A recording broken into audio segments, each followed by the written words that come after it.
It's the fact that every day when you get up, you choose to teach. You make a choice to come in to make a difference, and you really want to relate to the students so that they can relate to their content that they're learning. It's nice because it's truly a passion for me. Every day when I get up, I know that we're going to start fresh. It's a new day. It's a new chance to succeed and to progress on for me and for them to succeed too. And that's my main goal. I want to see them become successful.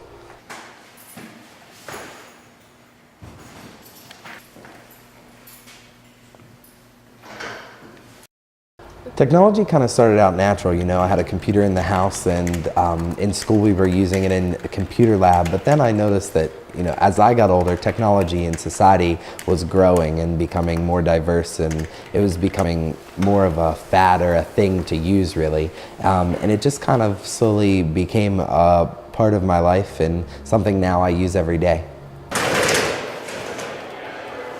I'm a biology, anatomy and physiology, and physical science teacher. The iPad program is in its third year now, the scope of the program.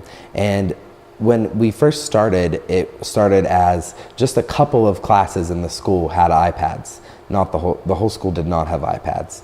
And it was just a slow process over time to incorporate to get to the whole school having them. And it gets more involved every year. The idea is at the end of 5 years that they're fully, truly grasping and using it. They were used for certain things like note-taking, a resource for the classroom here and there. And then as time progressed, we've moved on to every student having the iPad, and it's a full technology-driven school now. So every student has an iPad, every class uses the iPad. We use the iPad all day, every day for all of our tasks and assignments. It's helping us a lot because instead of carrying around a bunch of books and everything, all we have to do is just carry one little thing.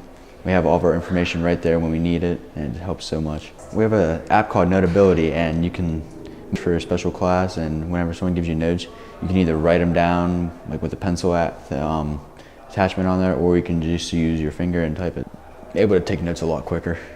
If you'd rather take a picture of this graphic than drawing it in your notes, you may. I thought it was going to be easier since I don't like writing on paper because my handwriting's so bad, and it just it hurts my hand after a while writing so long.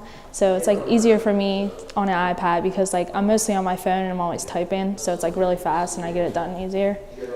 But having to know sometimes we don't type, we draw our information or whatever on it, and then it's hard because I'm really bad drawing on an iPad too.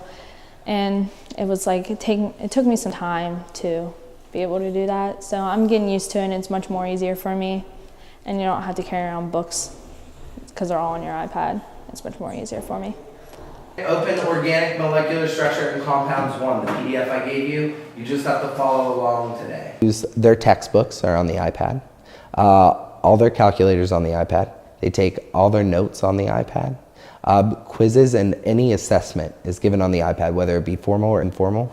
On occasion, we do veer from that, depending on the needs of the class, the needs of the topic that we're covering. I would say that this school is probably one of the best schools I've been in insofar as throughout observation student teaching, subbing, many different placements that I've been in Ohio and West Virginia. This school has the best internet connection out of the ones I've been in.